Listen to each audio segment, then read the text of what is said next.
Welcome to It's All Your Fault on True Story FM, the one and only podcast dedicated to helping you identify and deal with the most challenging human interactions, those with someone who may have a high conflict personality.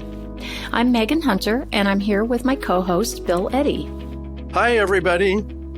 We are the co-founders of the High-Conflict Institute in San Diego, California, where we focus on training, consulting, and educational programs and methods, all to do with high conflict. In this episode, we're going to discuss a case in the United States state of Utah about a teenager who barricaded himself along with his sister in his room for a couple of months to defy a court order returning him from his mother's home to his father's home. We'll break this high conflict custody battle down.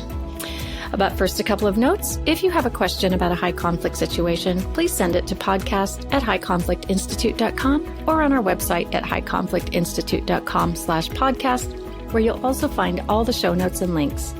Please give us a rate or review and tell your friends, colleagues, or family about us, especially if they're dealing with a high conflict situation. We're very grateful.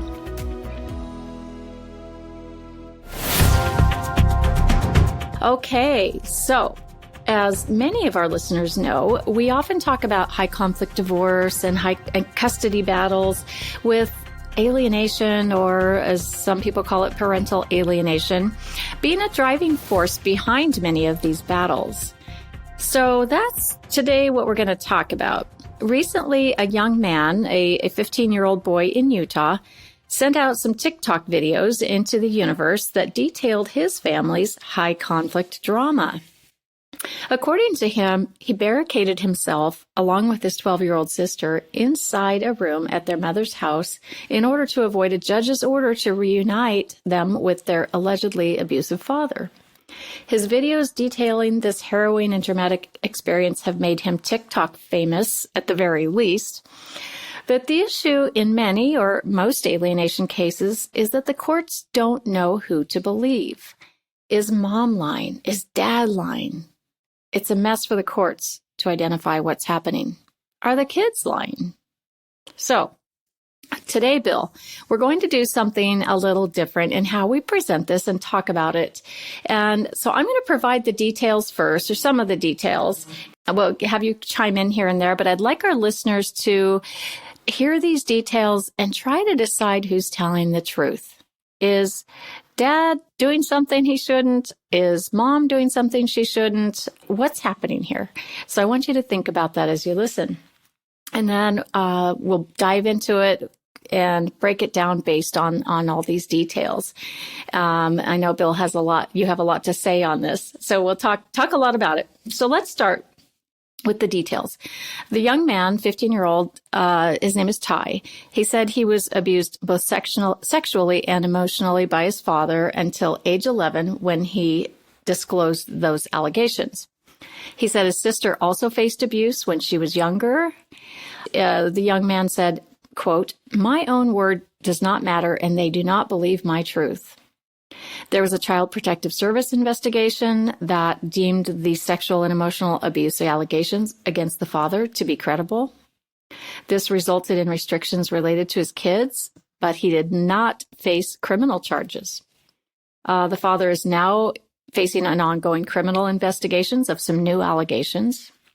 Previous allegations from 2021 ended after not enough evidence was found.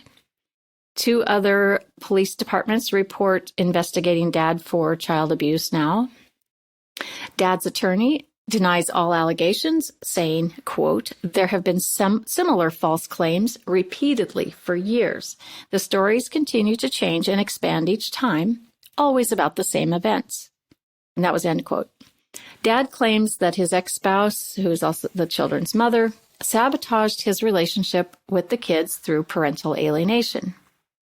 The young man, the son, Ty, said that claims against mom are 100% fake. Mom denies accusations of parental alienation. The judge agreed with the claim and ruled that mother's conduct has caused the children's abuse narrative, leading to reunification therapy. The judge wants the children and father to undergo a reunification process at a facility out of state. So, Bill, I imagine that so far this is sounding somewhat familiar. And listeners, are you forming an opinion yet? Who's lying? Who's telling the truth? The father is not being allowed to spend unsupervised or overnight time with the children, and the kids must stay at their paternal relative's home pending more court orders during time at reunification camp. The young man, when he revealed these allegations of abuse, alleged abuse, when he was 11, at that time, his mother took him to a doctor to deal with panic attacks and anxiety. He accused his father of holding his head underwater when he was 4 while running the faucet in his anus until he couldn't breathe. When he was 8 years old, there's other sexual abuse allegations.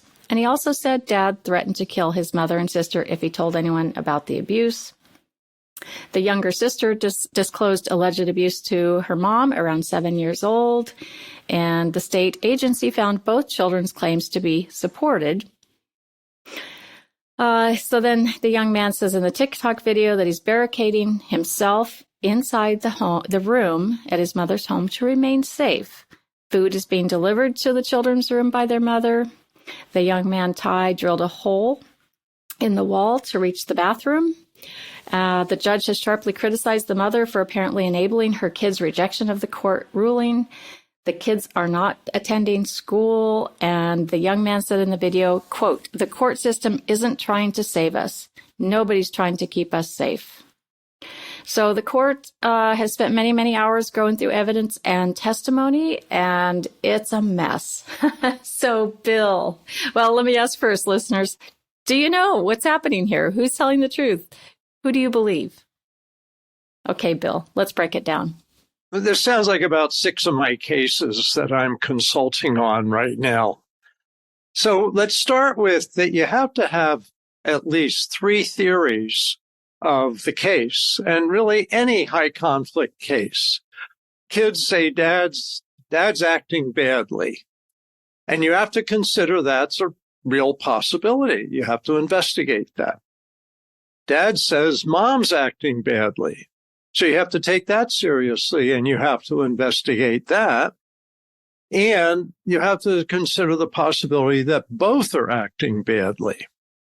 And I have had each of these cases, okay, and it's not unusual. So let's apply this general approach to the specifics of this type of case. This has allegations of child sexual abuse, which is not common in divorce cases. Only about 2 or 3% of cases have those. So it's important to know that's not usual.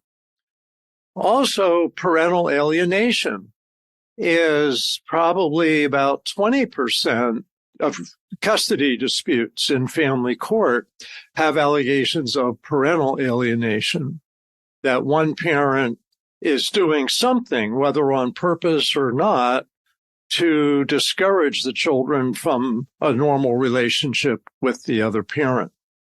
A lot of these cases that are hard to figure out have those 2 opposing allegations, child abuse and alienation.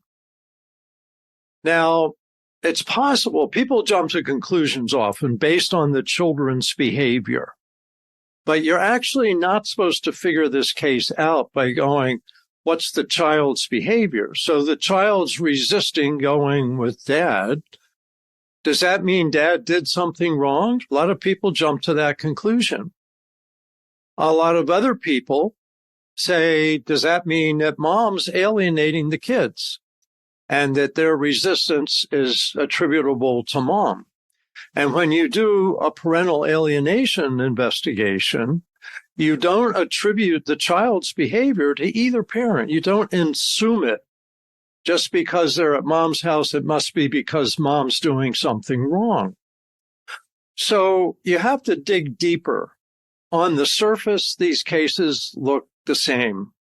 It's everybody's angry, everybody's pointing fingers, there's lots of emotion, and you can't assume anything.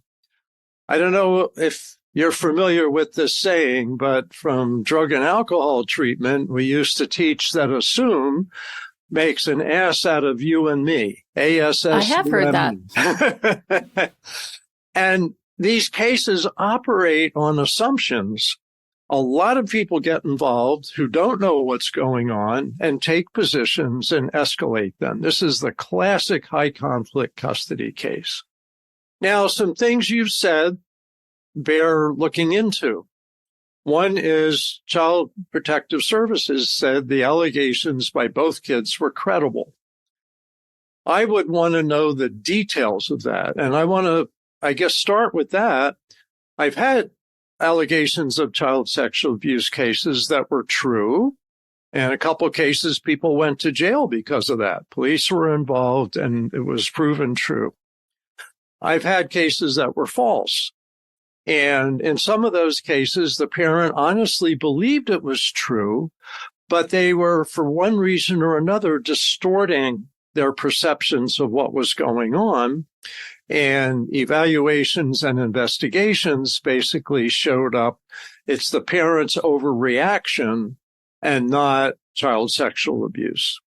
The third possibility I've also had, which is a parent was knowingly making false allegations in order to get something, an advantage, money, this or that. And I've had those. When you have a case like this, the key thing is the interviews of the child. And the best cases, they record the first interview with the child. Because if you interview the child 20 times, and I had a case like that, it goes from nothing to something over those 20 interviews. The child absorbs what the answers are supposed to be and then starts giving the answers they think that the parent wants to hear. That's why you want to record the very first interview. And that's why any parents who are listening, if this is a concern in a case you have or somebody you know, don't interrogate the kids. Get them to professional like Child Protective Services to do a videotaped interview so that the case starts with credible evidence.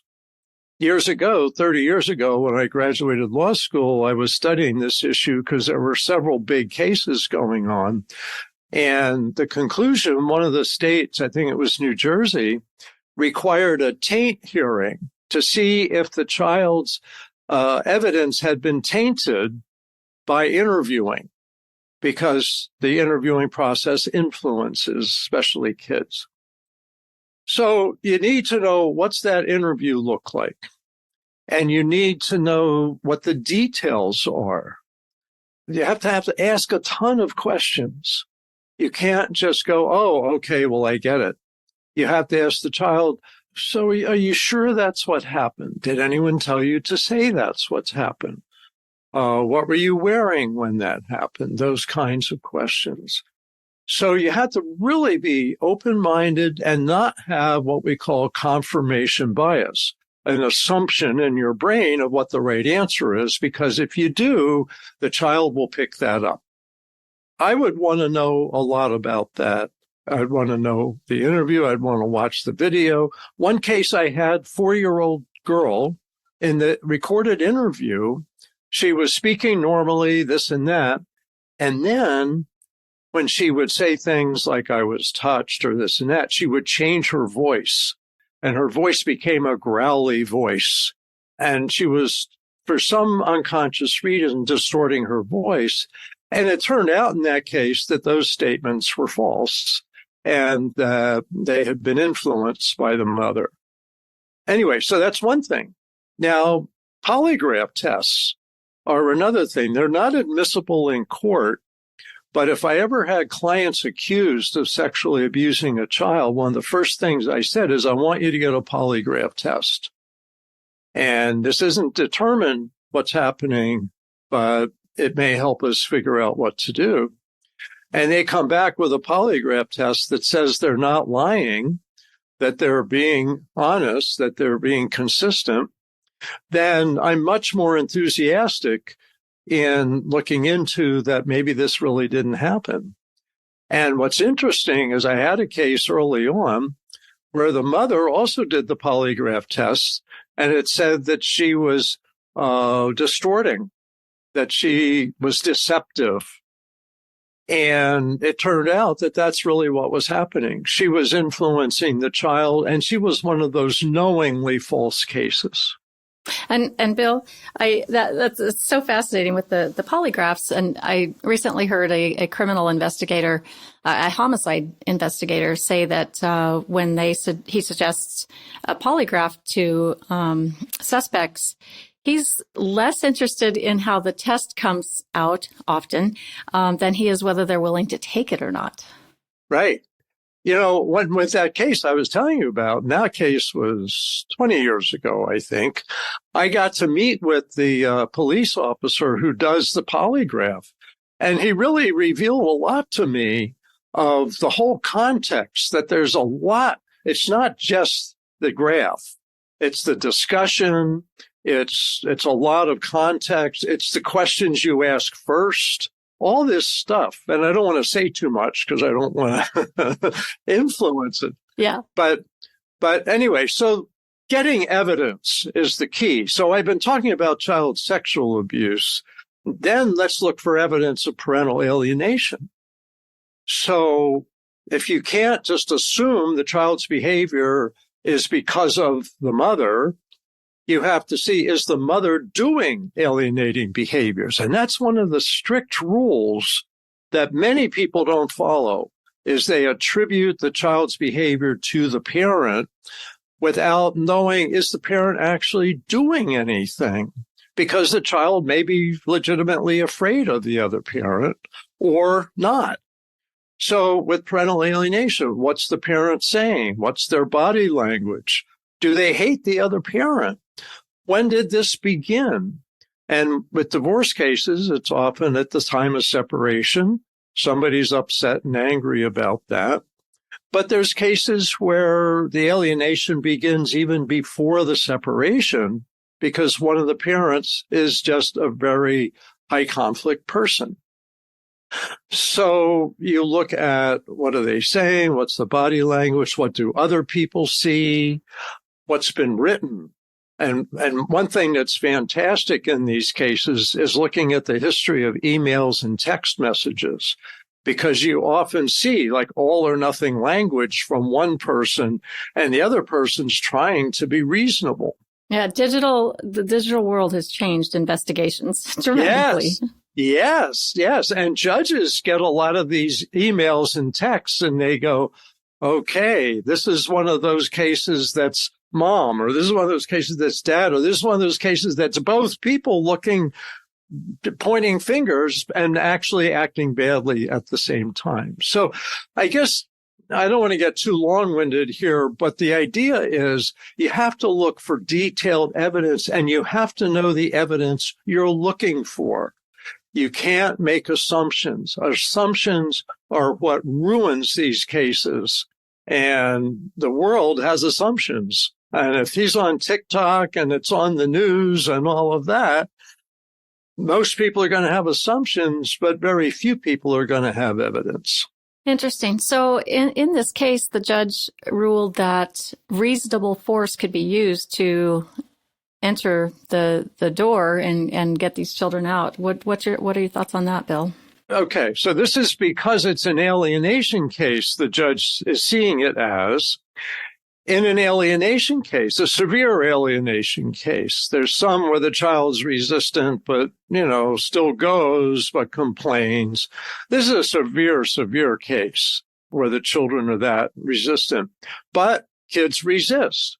And if they've done a thorough investigation and concluded there's no child abuse, there's no domestic violence, there's no emotional abuse, that's all been thoroughly explored, and that mom really is doing alienating behaviors. And there's a 5-factor model to examine for alienation. One of them is alienating behaviors, that the parent is saying, doing disruptive things, undermining things, all of that, and repeatedly over months and years. I did our webinar on resistance and refusal in the child's brain. And repetition in isolation from the other parent, the child really absorbs one parent's point of view.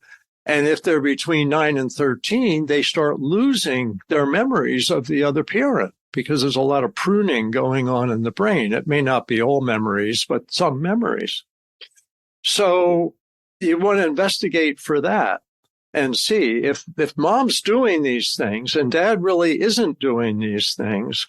Then in a severe case, the most effective approach appears to be an intensive, weekend, 4 days with the rejected parent. So the court makes an order that kids are going with dad in this case, that within 4 days, it's almost like magic. The kids are back to the relationship they had before the breach occurred. And it's often less than 24 hours. It's just amazing. And with that, they say the other parent should have 60 or 90 days of staying away, of no contact, so the child can really solidify their reconciliation with the parent that they used to be close to. And that used to be close to relationship's an important piece that has to be looked at too.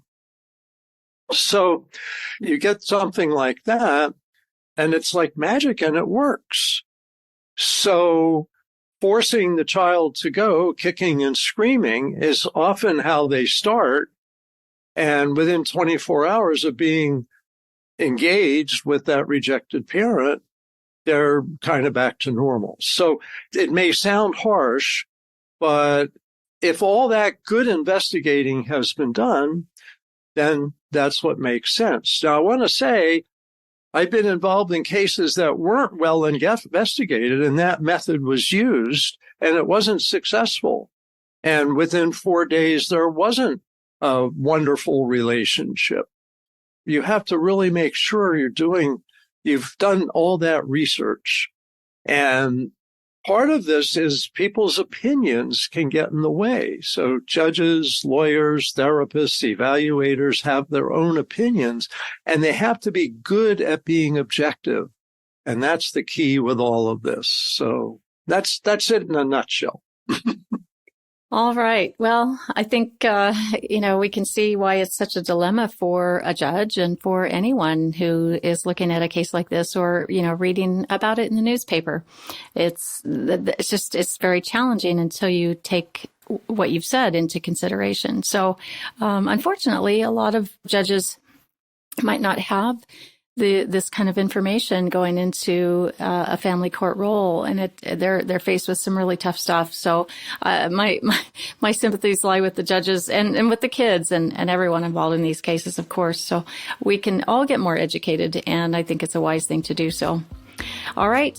Thank you, Bill. And thank you, listeners, for being here today.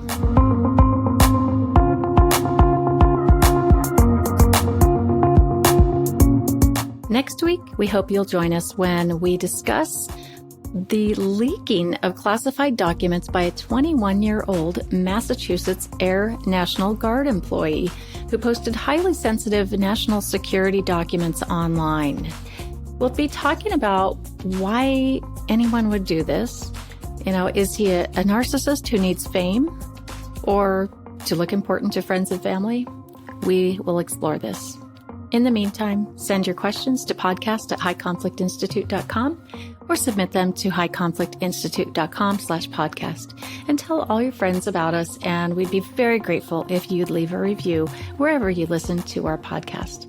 Until next time, keep learning and practicing high conflict management skills and be kind to yourself and others while we all try to find the missing piece. It's All Your Fault is a production of True Story FM. Engineering by Andy Nelson. Music by Wolf Samuels, John Coggins, and Ziv Moran. Find the show notes, and transcripts at truestory.fm or highconflictinstitute.com/podcast. If your podcast app allows ratings and reviews, please consider doing that for our show.